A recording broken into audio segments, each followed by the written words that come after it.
Good morning. I'm Dave Jackson. Welcome to another JPR live session where we get to know artists we admire and hear intimate live performances from the JPR Steve Nelson Performance Studio on the campus of Southern Oregon University.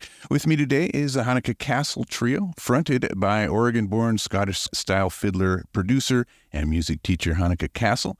Her latest record, Infinite Brightness, came out last spring. Good morning, Hanneke.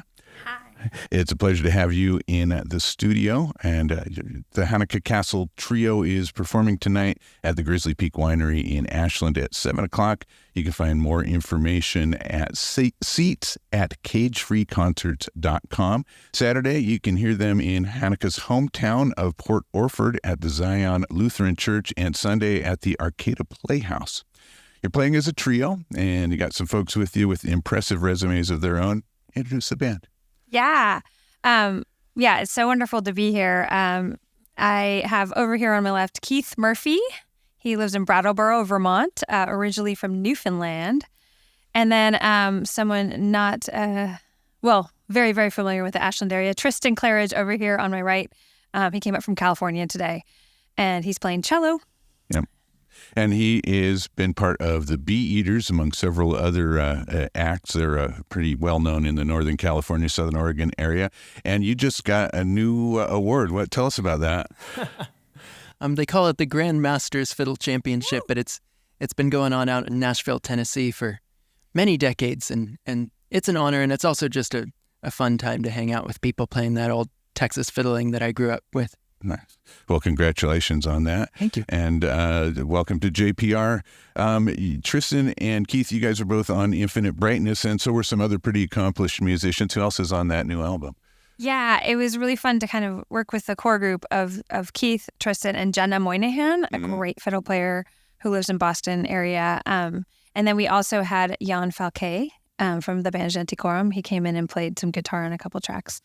And we recorded that actually last year, this time in Vermont, with the leaves changing all around us. Great. Well, how about a song to start off with? What do you guys want to play? We're going to play a tune that I wrote on March 17th, 2020, which is known most places as St. Patrick's Day, but Boston has an extra holiday where everybody gets it off. And I don't know why they need to have St. Patrick's Day off. You can just guess.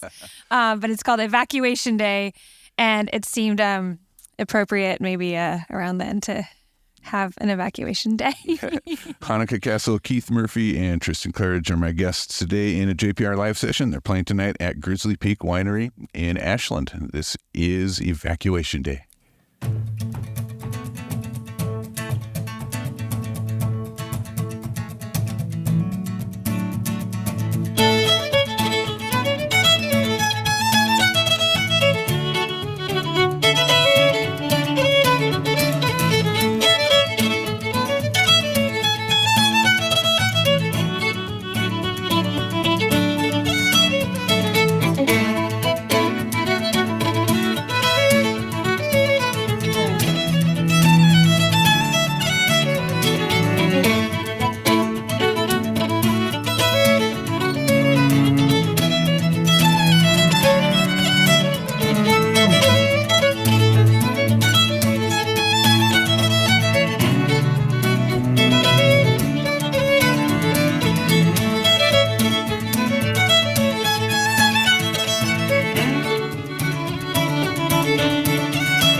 That is Evacuation Day, the Hanneke Cassel Trio here on a JPR live session. So you grew up on the Oregon coast at Port Orford. I did, yeah. How does one go from there to getting involved in Scottish-style fiddle playing? So I was actually born in California. Okay. But I moved to Oregon when I was 1. Moved to Port Orford, Oregon. I did a little bit of Suzuki violin when I was little. And then I've told this story. It's kind of fun. But we saw an ad on television for the Crescent City Fiddle Contest. And so I was like 11 years old. And my teacher, I think, was... I had kind of stopped playing classical music or, Suzuki violin. And so we went down there. I learned a couple tunes. There was an old-time fiddler in my town. He taught me, Boil Them Cabbage Down, Tennessee Waltz, Red Wing, whatever. And I had Aunt Rhody already from Suzuki. So I went down there. And actually the really fun connection about this is that I remember practicing and 2, tables over, Tristan and Tristan Clarridge were, practicing, and Tristan was 3 or something it's just with hair down to his feet. The story there that I have is that I came in last. Luke Bola won my round, my division, and I came in last. But I saw and met a woman who had become my fiddle teacher, Carolyn Wheeler, at that contest, and I was kind of mesmerized by her. She was really fun and just a great fiddle player. And I went to a camp that she did, and then I started taking lessons from her up in Portland. And then this leads me, right around the time I met her, she had been playing all kinds of fiddle music, but she met Alistair Fraser and started playing Scottish music. And so she was kind of encouraging me for many years to learn Scottish music. And then I finally, 4 years later, learned some Scottish tunes. Wow. And later on, you went to Berklee School of Music, where you're a guest professor sometimes. Is that right? Yeah, I wouldn't say professor. I've just come in and guest taught in the American Roots Division, which is an amazing new department started by Matt Glazer at Berklee. And you have some online fiddle courses that I saw. Actually, that's all Oregon related and Texas style fiddle related too. So you got some more old-timey as well as the Scottish. Fiddlevideo.com was started by my friend Casey Willis, who is another Texas fiddler from those old days. He was in Pendleton then, he's in Bend now, and so it's based out of there. And you teach at Alistair Fraser's camps, right? Mm-hmm. And then also your husband, Mike Block, you teach at his camps too. I do, yeah, he has a camp in Florida. And he also has an impressive resume. Do you want to share a little about what he does? He does, yeah. Mike has a bunch of different groups that he leads. He leads a bluegrass band and I had duo with a tabla player, and then he's played in the Silk Road Ensemble. Right. And then he's also played on the Hanneke Cassel band. So, right. Look at that. Yep. Quite cool. And rounding out your resume, you've produced albums, including the Hop High album by Crooked Still, which sort of brings all of these things back together. Is that right? Yeah, I did. I co-produced the Hop High album with Crooked Still. It was their first album. Rashad Eggleston had been a cello player in my band for a long time. And I was just really good friends with all 4 of that original group, which then Tristan and Brittany went on to take Rashad's place. Right. When he started doing more tornado rider stuff. So that kind of launched some careers, that Hop High album a bit, like Aoife O'Donovan from an early age and stuff like that. Did, yes. So she's pretty cool. Amazing. Pretty cool to be involved in that. That's cool. Well, why don't you guys play another song? Great. Well, we're going to play a set of tunes here that I wrote as commissions, actually for an organization called Many Hopes that supports an orphanage in Kenya. And this was a great story because I had been announcing these commissions, and these 2 different people separately emailed me afterwards asking if they could buy a tune for their partner, and they were each other. They basically... the husband bought one for the wife, and it was supposed to be a big surprise. Anyway, wow. I didn't really keep it as a good surprise, but the tunes are called Serendipity and Making Tracy Smile. It's the Hanneke Cassel Trio in a JPR live session.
That's the Hanneke Cassel Trio in a JPR live session. The trio is performing tonight at Grizzly Peak Winery in Ashland. You can find tickets and information at seats at cagefreeconcerts.com.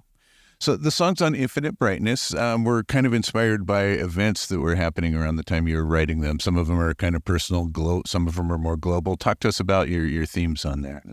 Yeah. So I had a baby in 2019, and congratulations. And so the last album I had made, I had recorded in 2017, and kind of between that time from 2017 to 2022, when I recorded this new album, I had written a lot of these commissions, first of all, and they had kind of like stacked up, and I hadn't recorded them yet. So I was kind of talking about this on the album, that like I had all these tunes that were written for a lot of like very joyous things. Mm-hmm. Like people like getting married and people having a baby and all that stuff. And then at the same time, I had just several like very close friends pass away. And so some of the tunes are for those people too. And so I think with the pandemic and everything, it just felt like this very hard time, like so much loss and also like so much joy when you would actually get together with people and you would see people. And I feel like I wanted to kind of bring that into an album.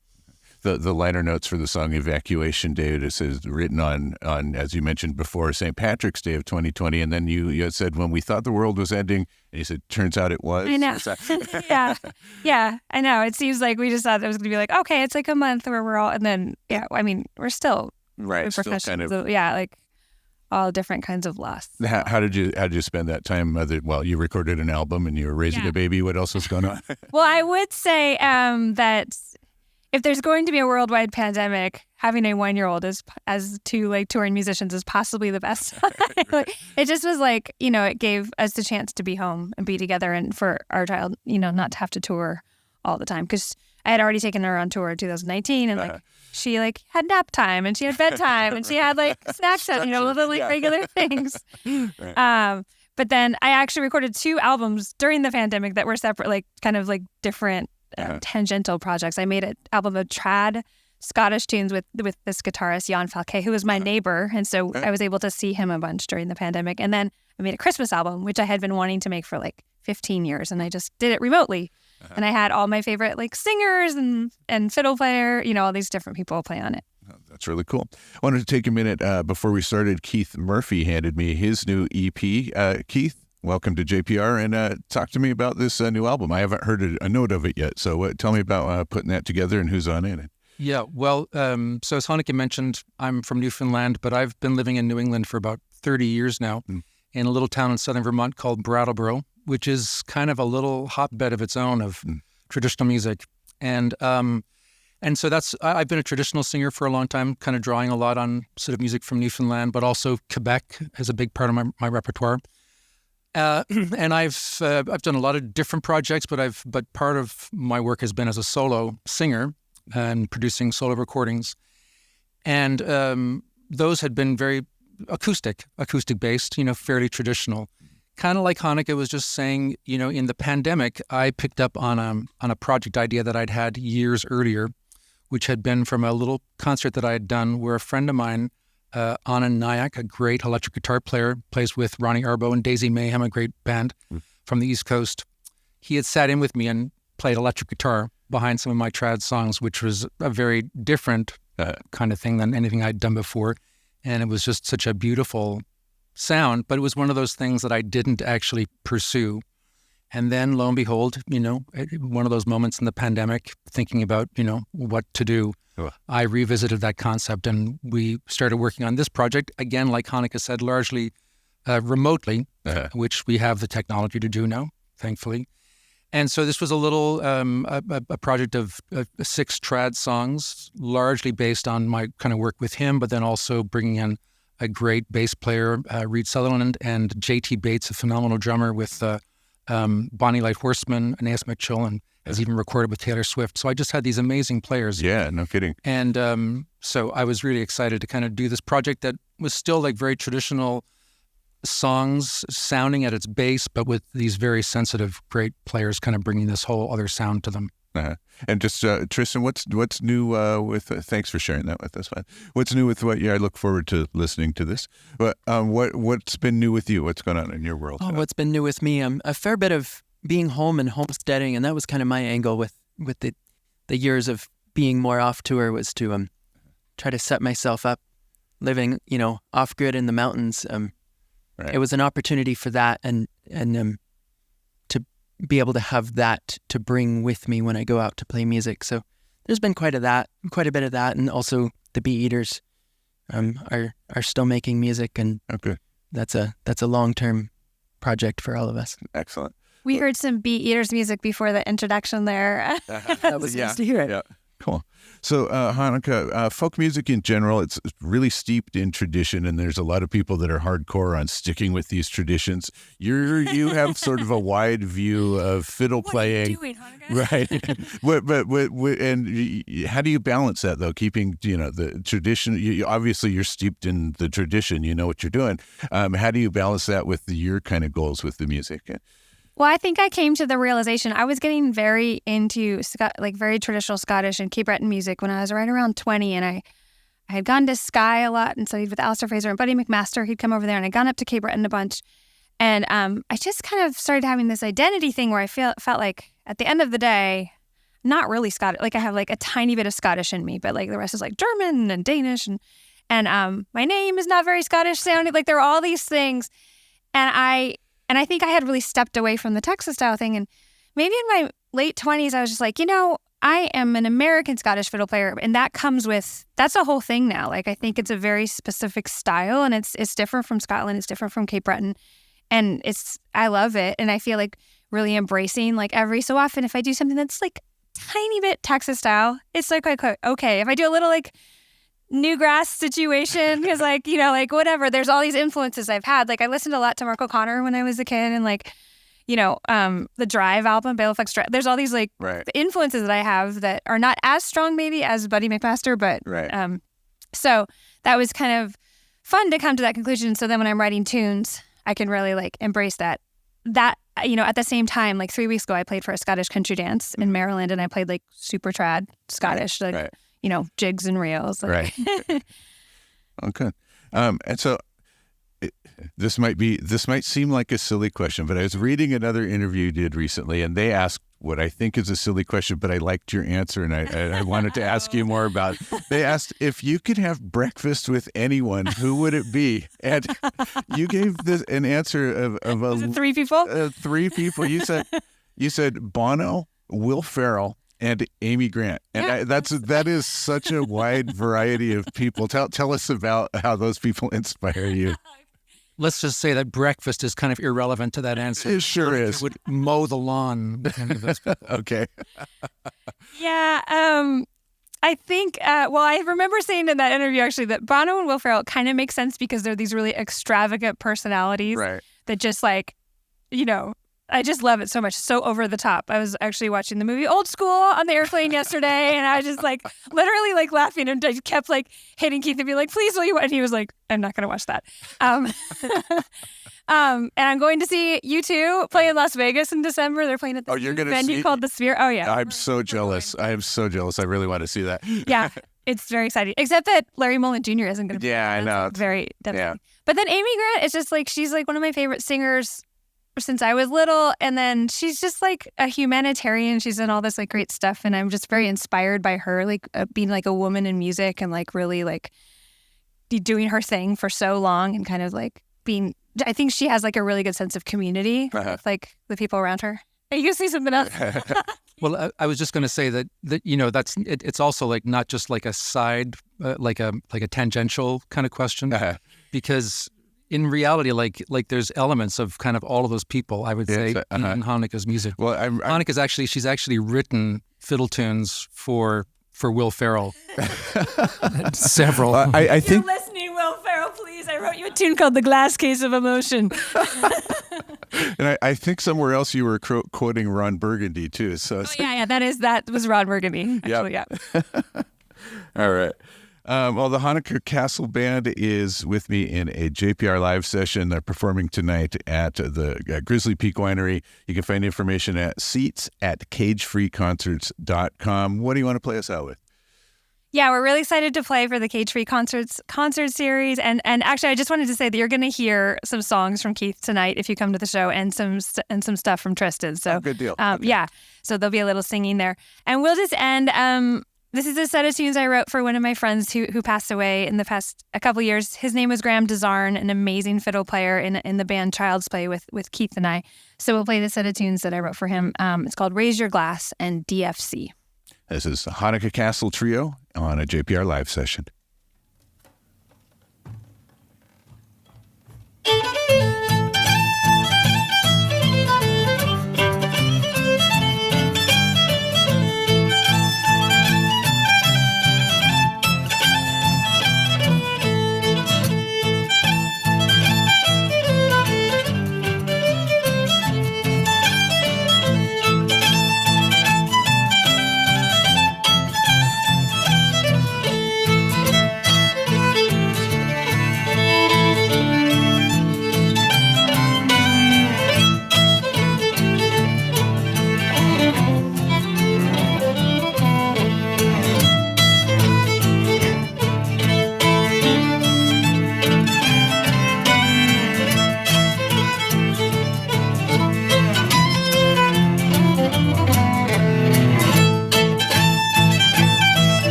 That is the Hanneke Cassel Trio joining me in a JPR live session. That's Hanneke Cassel on fiddle, Tristan Clarridge on cello, and Keith Murphy on guitar. They're performing tonight at the Grizzly Peak Winery. Information is at seats at cagefreeconcerts.com. Thanks for joining us today in a JPR live session. It's good to have you in here. Yeah, thanks so much for having us. Anyway, looking forward to new music from Bee Eaters coming up, and we'll be looking into this Keith Murphy CD as well. JPR Live Sessions are engineered by John Griffin of Lunazan Productions, and you can find this and our past JPR Live Sessions at ijpr.org, Spotify, and Apple Podcasts. I'm Dave Jackson. Thanks for listening. October is our fall fund drive here at JPR. I call it our pumpkin spice fund drive. You can make a donation at our website, ijpr.org/support, or call 888-552-6191. Stick around for more Open Air next.